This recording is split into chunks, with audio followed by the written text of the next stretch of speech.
এই 2025 मुख्यतः यही 3टा राशि राजयोतक अच्छे आपण खाली कहीदे मुंड बाड़े लक्षे टका खर्च कले जो जिनसा न हो टंका खर्च हम।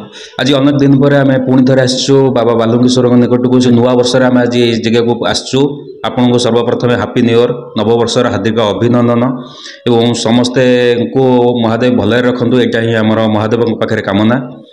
आज आम चंदन भाई ठार कि कथा तथ्य हिसाब से पचारि नवा यही नूतन वर्षटी कौन कले आपण मैंने शुभ फल आपण को राशि पाई आपण लाभ करेंगे आपण मैंने यही नववर्षटी किभली भाव में काटे आउ बाबा आशीर्वाद किभली लाभ करेंगे ये एपिसोडटी यही नववर्ष स्पेशल किसी अच्छी सब देखा ये भिडियोटी। हाँ भिडियो देखा पूर्व आपण मान गोटे अनुरोध यदि आपण आम चैनल नुआ अच्छा तेज चैनल को सब्सक्राइब करने को भूलिए ना।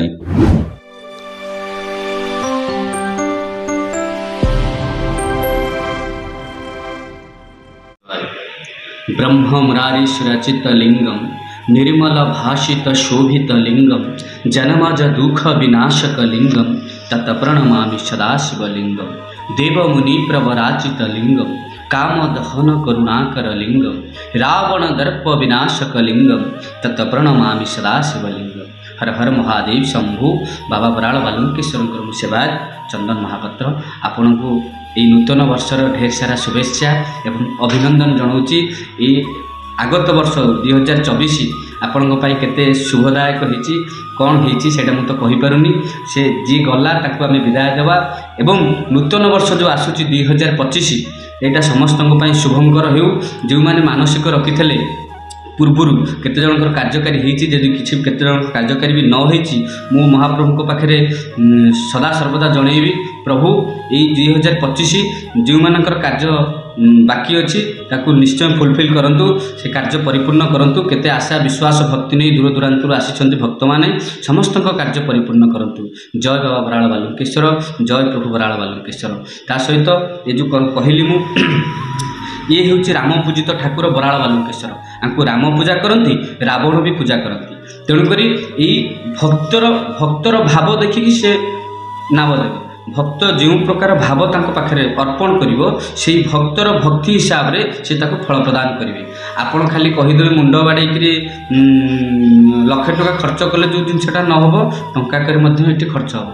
विभिन्न प्रकार भक्त आसुंच विभिन्न प्रकार सेवायत मैंने भी बर्तमान पूजा अर्चना कर महाप्रभुंर गोटे नीति नियम आपड़ कौन भूल शिकार हूँ महाप्रभु पाक स्वतंत्र भाव आसतु कि जेको फोन माध्यम जोगाजोग पूजा बसातु किंतु महाप्रभु सदा सर्वदा ध्यान सहकार सकाଳେ सन्ध्यारे जो नीतिकांति रही धूप टिके देवे तांकर पूजा नीति पंचाक्षर षडाक्षर शिव सहस्र नाम आपण ना गोत्र जमी महाप्रभु पाखे टिके जल फूल बेलपत्र शनिपत्र अगुरु महाप्र चुआ सिंदूर मेथी हलदी टिके लगे अर्पण करेंगे सदा सर्वदा कार्य करेंगे सेवार सब जिते व्यस्त थे भी मनीष मात्र के सब व्यस्त थे भी सकाଳେ सन्धार मन पकेबा यहाँ हूँ आम कर्तव्य यहाँ हूँ आमर मेन है भाव ये भाव देले निश्चय महाप्रभु आपण कार्य परिपूर्ण करेंगे। जय बाबा बराल बालुंकेश्वर। बहुत दूर जड़े भक्त अच्छा से आम भिड देख कहते सतरे कौन मैंने ये किसी चमत्कार हुए कि कौन कहे मैंने से चमत्कारिता जो कथा कहले तापर कौन प्रकार आमर से सत्साहस ना जे आम ग्यारंटी देवु ये जिनसा नुहे आम महाप्रभुंर सेवाकारी तांको आम सेवा करूँ आम हेलु वकिल तांकर सी जेकोसी मानसिक करेंगे मन भर जो जिनसा अच्छी सी जदि ठीक रे महाप्रभु को ध्यान सहकार डाकिबे से दूर अमेरिका था कि बेंगलोर था कि चेन्नई था से जोठी थे भी से कार्य से शुभफल पाइबे निश्चय। तेणुक खाली जो आप कहले जो दूर अच्छे से भी नुहे केते लोक जो दूर थी मानसिक कर शुभफल पाई से आसी ना एत पर्यटन पीठ को कारण से जो संतान जो मैंने बसई थे मुझे जनकर ना कहि से आसवे जेहेतु पीठ को चुटी पुटी पड़ो छुआर से समस्त बैठ नवा समस्ते दर्शक समस्त जानवे भक्त मैंने जानवे दूर थी मानसिक पूर्णटा एक्चुअली होना केते जनकर कार्य होती पुणी छुटी पुटी पाइले आसवे जनवरी समस्त आसवे कहते आसिले समस्त जापर केमती कार्य होना कारण मुझे कहीदेटा ठीक हेनी शुणिले आप सब जिनसा सत्यता जानते।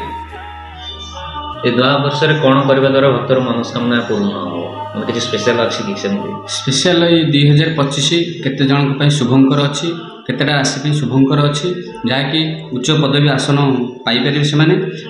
ସବୁର ମୁଖ୍ୟ ହେଲା ମହାପ୍ରଭୁ ଭୋଳାନାଥ।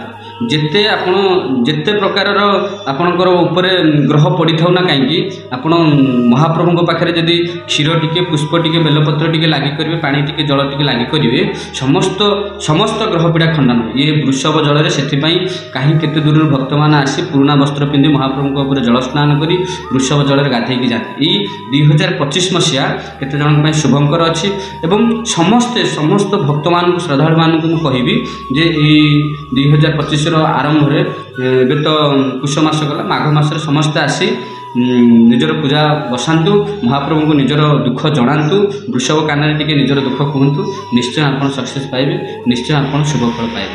ଜୟ ଜଗନ୍ନାଥ। ବର୍ଷରେ କେଉଁ ରାଶି ମାନେ ଅତ୍ୟଧିକ ଭଲ ଅଛି? ଆମର ଏଇ 2025ରେ ମୁଖ୍ୟତଃ କୁମ୍ଭ, ଧନୁ ଆଉ ତୁଳା, ଏଇ ତିନିଟା ରାଶିରେ ରାଜଯୋଗ ଅଛି। ବିଭିନ୍ନ ପ୍ରକାର ଶୁଭ ଫଳ ସେମାନେ ଯେତିକି ପୋଜିସନରେ ଅଛନ୍ତି ତାଠାରୁ ଆହୁରି ଅଧିକ ପୋଜିସନ ପାଇଁ ସେମାନଙ୍କର ଅଛି। ଯେ ଆଉ ସବୁ ଯେଉଁ ରାଶି ରହିଲା ତାଙ୍କର କିଛି କମଜୋର ରହୁଛି, ଯାହାକି ଏଇ ତିନିଟା ରାଶିର ଶୁଭ ଅଛି, ଯାହାକି ମଧ୍ୟମ ଧରଣ, କିନ୍ତୁ ଏ ତିନିଟା ରାଶିରେ ଉଚ୍ଚ ପଦବୀ ଆଶା ଅଛି। ଯେକୌଣସି କାର୍ଯ୍ୟରେ ସେ ହାତ ଦେବେ, କାର୍ଯ୍ୟ ପାଇପାରିବେ। ଏଇ 2025ଟା ପାଇଁ ଭଲ ଶୁଭଙ୍କର ଅଛି। ମହାଦେବ ଦର୍ଶନ କଲେ ସେ ଯେଉଁ ଅନ୍ୟ ଗୁଡ଼ାକ ରାଶି ରହିଲା, ମହାଦେବ ସବୁରି ମୂଳ ହେଲା, ମୁଖ୍ୟ ହେଲା ଶିବ ଠାକୁର। ମହାଦେବଙ୍କୁ ଦର୍ଶନ କରିବେ ସମସ୍ତ। ମହାଦେବଙ୍କ ସହିତ ଏଇଟା ହେଲା ଅଷ୍ଟଶମ୍ଭୁ ଏଠି ଅଛନ୍ତି, ବରାଳ ବାଲୁଙ୍କେଶ୍ୱର ପୀଠରେ ଅଷ୍ଟଶମ୍ଭୁ ଅଛନ୍ତି। এই ଅଷ୍ଟଶମ୍ଭୁକୁ ଦର୍ଶନ କରିବେ, ନିଶ୍ଚୟ ଆପଣ ଫଳପ୍ରାପ୍ତି ପାଇବେ। ପ୍ରଭୁ ବରାଳ ବାଲୁଙ୍କେଶ୍ୱର ସମସ୍ତ ଭକ୍ତମାନଙ୍କର କାର୍ଯ୍ୟ ପରିପୂର୍ଣ୍ଣ କରନ୍ତୁ, ସମସ୍ତଙ୍କର ଦୁଃଖ ଦୂର କରନ୍ତୁ, ରୋଗାକ୍ରାନ୍ତ ମଣିଷକୁ ମୁକ୍ତି ଦିଅନ୍ତୁ। ଜୟ ବାବା ବରାଳ ବାଲୁଙ୍କେଶ୍ୱର। ଅନେକ ଦିନ ଗ୍ୟାପ୍ ଭିତରେ ପୁଣି ଆପଣଙ୍କ ସହିତ ମାନେ ଭେଟ ହେଲା, ସେଇରେ ଦର୍ଶକମାନେ ବି ଆପଣଙ୍କୁ ବହୁତ ମନେ ଖୋଜୁଛନ୍ତି। କ'ଣ କହିବେ ଶେଷରେ ଦର୍ଶକମାନଙ୍କୁ?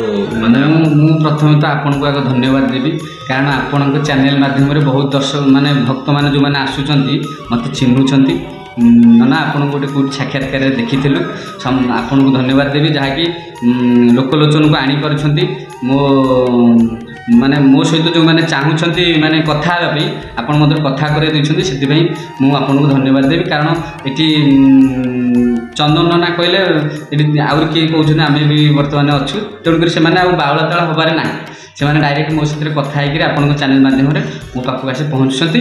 ଆଉ ଭକ୍ତଙ୍କ ଠାରୁ ଆପଣ ଅନୁଭୂତି ନେବେ, ସେ କେମିତି କ'ଣ ଭୁଲର ଶିକାର ହେଇଛନ୍ତି କି ଠିକ୍ର ଶିକାର ହେଇଛନ୍ତି। ମୁଁ କହିବାଟା ଭଲ ହେବନି।